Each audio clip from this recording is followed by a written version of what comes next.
So here we go. We got it streaming. Is it on calendar or agenda? Probably agenda. Tonight. It's too much. There we go. It's working. All right. It's a little delayed because I think I moved out of the way. Yeah, it's working. Okay, good. Like, I mean, that's a sign of success. So we're gonna I will have, chip at 100 we're points. gonna have some new I just want it to go in the right place. cameras. It'll be up top. It'll be Do you want good. me to send my IT people over?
Hi. Hi, how are you? I'm Holly. Hey, nice to meet you. I'm Nicole. Nice to meet you.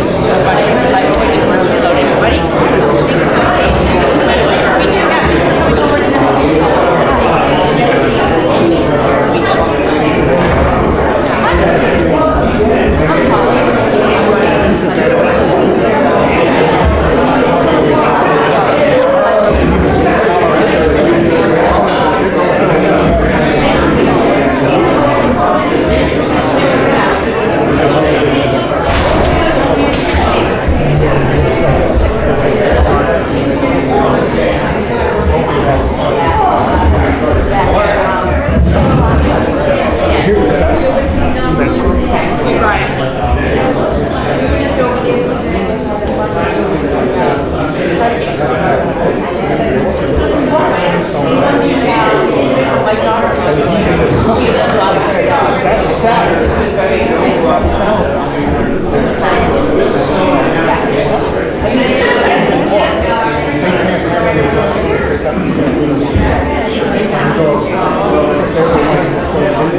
It's funny how that works.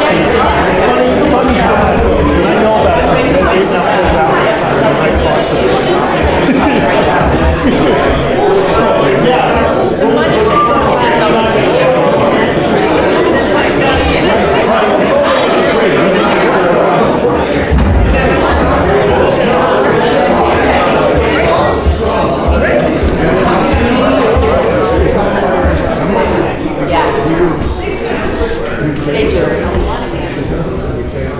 How's everybody doing tonight?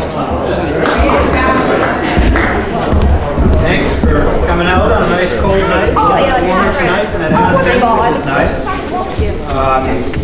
So the format this evening is basically a very straightforward introduction of those that are running for office that will be on the ballot when we come to vote in March. I was going to start with the school, basically just run down the each candidate that's on the ballot as they appear on the ballot. We don't have a school board member that's running. There is an individual that has indicated that they want to have a write-in. They're not here, I don't believe. Is Brian Belanger here? So He was interested in being a write-in for the school board, and he did ask if he could speak. If he comes, we'll let him talk. The next person on the ballot for the school would be the moderator. In the school, it's a 2-year term. That person is me, running for that position. Moderator is something that I've done for a lot of years. Some of you folks that have been around probably know that. It's a pretty straightforward position, but a very important one. And it's important really for the reason of ensuring that our elections are held in accordance with the law and that they're open and fair for everyone to come and vote. And that is the real sort of time that the moderator as a position, an elected official, puts in is during the deliberative sessions and on voting days. And sometimes we have, like last year, 4 elections throughout the year, so it can get a little bit sort of a demand for time, but generally it's a pretty straightforward job. We have some wonderful supervisors of the checklist that are also elected officials.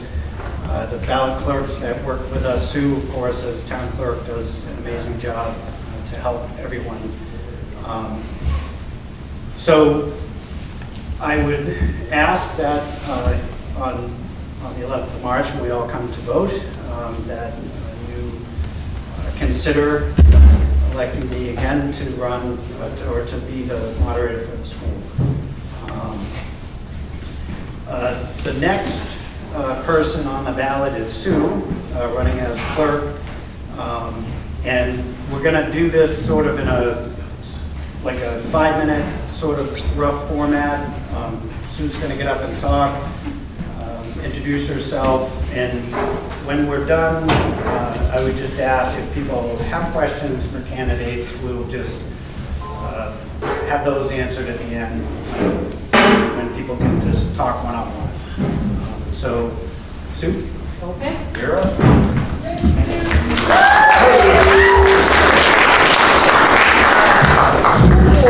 School board clerk is a very small part of my job. The reason I do it is because it's convenient. I prepare the ballot. No one else really wants the job. So I'll be the school district clerk. But let me go into being town clerk. So there's only one person in this room that I don't know. So for that person who doesn't know me, my name is Sue McKinnon, and I am the town clerk and tax collector in Newfield. I started in 1988. My father-in-law at the time, Jim Hayden, recommended me for the position. And then Selectman Bill Tebow hired me and swore me in.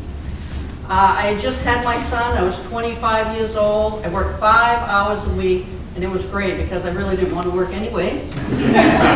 So then 3 years later, in 1991, our town clerk, Jan Landry, was moving. She moved, I guess it was. And I took over the position 3 years later in 91. And for those of you that don't know, back then, she ran the town clerk out of her home. So she lived in a mobile home on Piscassic Road, and she only worked at night. So we had to go there to do our registrations in the evenings. And so you'd go to her house, and you'd open the door, and it was like entering a bar.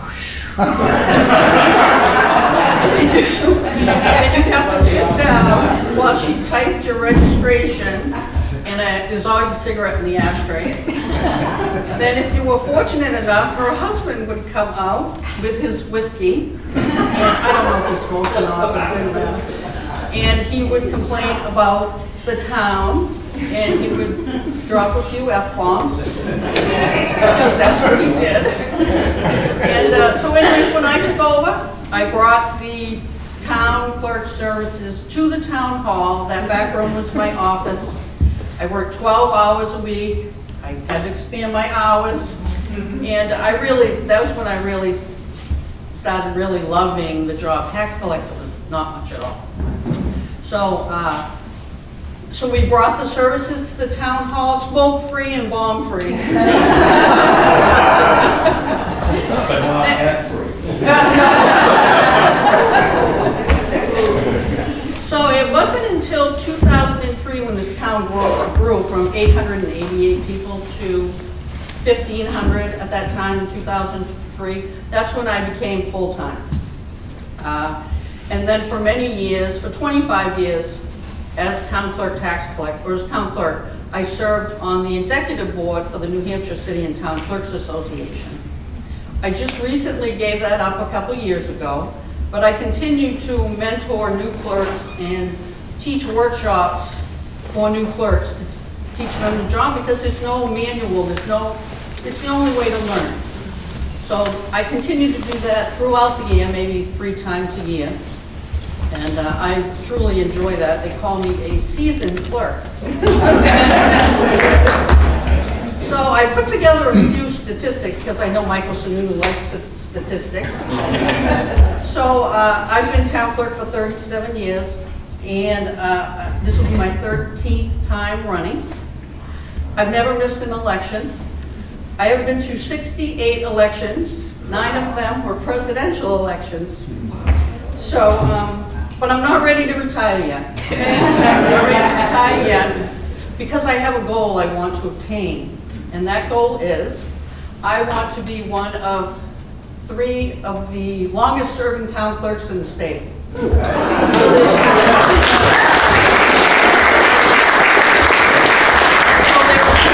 Clerks, Opal Bronson from Jefferson, who passed, Howard Zay from Plainfield, he also passed, and my good friend Pat Waterman, who is still serving as town clerk in Wolfboro, New Hampshire.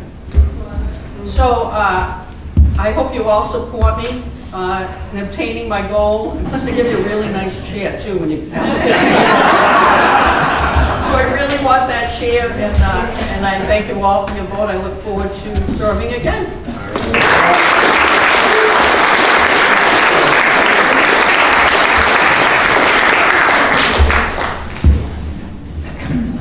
Lucky to have her. So that's really it for the school ballot. Next up would be the town ballot. And first on the town ballot is select board. We have 2 candidates running. First candidate in order is Catherine Tanowski. And if you'd like to step up and introduce yourself, that'd be wonderful. Thank you. Yes. Thank you very much, John. Well, Sue's a tough act to follow. And I have to say thank you to Michael Sununu for his years of service, for his wisdom, for all of his contributions, and for his participation in really hard conversations. And for Mike's wife as well, for all of her contributions and her activities with the celebrations. And like, these are really big shoes to fill.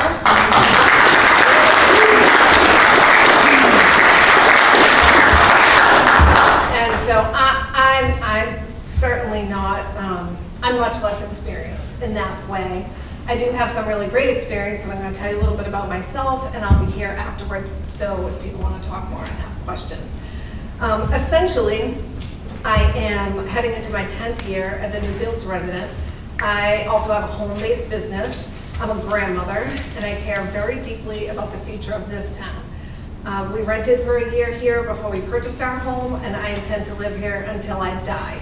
This is not a stepping stone, and I'm not passing through. And so, you know, this is really where I want to be. I really have talked to a lot of people and know that other people really also are invested in the future of this town. And so that means a lot to me. During my career, I've managed nonprofit healthcare, education, and mental health programs. A lot of these were underfunded, and there was a lot of oversight and accountability. I've helped these low-funded systems provide evidence-based and cutting-edge practices in sustainable ways. Nonprofit healthcare business management requires a lot of the same skills that town government administration requires, and I'm happy to talk more about that another time. I'm driven by a foundation in social work ethics, specifically such as helping people in need, addressing social problems, supporting social justice, and recognizing the dignity and worth of every person. As a social worker, I value integrity and competence, and I strive to demonstrate that in my actions in my personal life and in my professional life as well. I remain calm and respectful during conflict and stressful situations. In 2020, during COVID, I participated in a town-wide COVID-19 and mental health Zoom discussion that was coordinated by our Dr. Kelly. That was well attended, and I think I recognize some of you here who also participated in that. Moving here to Newfields allowed me to dial back the kind of work that I was doing before and increase my direct mental health care that I had been providing in my private practice since 1999.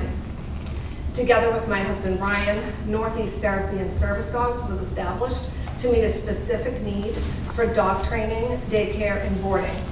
We serve many veterans, first responders, and people with disabilities. I'm happy to talk more about that as well. I'd love to talk about that. This led us to seek a variance from the Newfields Zoning Board. It was not my first time seeking a variance in my lifetime, and I knew that I needed to do the research. I needed to read the zoning laws and make a calm and clear presentation based on the evidence and on the ordinance. And I think because of that process and coming in prepared, I was invited to join the board as an alternate, which has been a really wonderful experience. So for the last couple of years, I've participated on the zoning board, which is tasked with protecting our town's zoning laws. Right, I've worked to balance the rights of homeowners and business owners with the spirit of the laws developed by this town.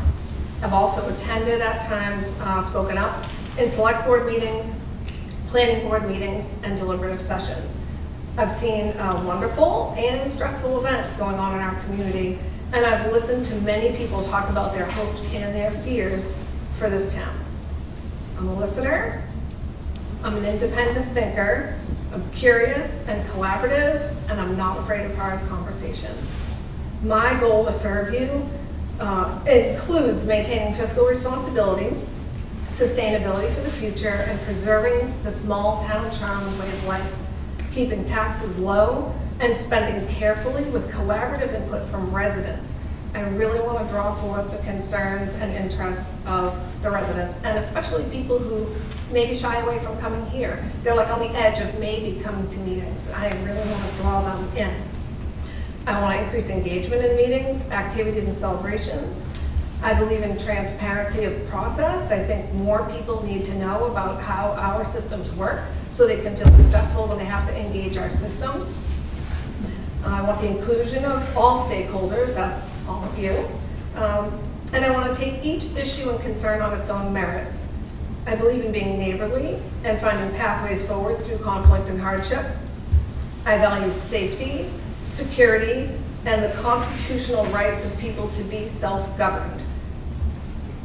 We as board members are of service to you and the ordinance that you've created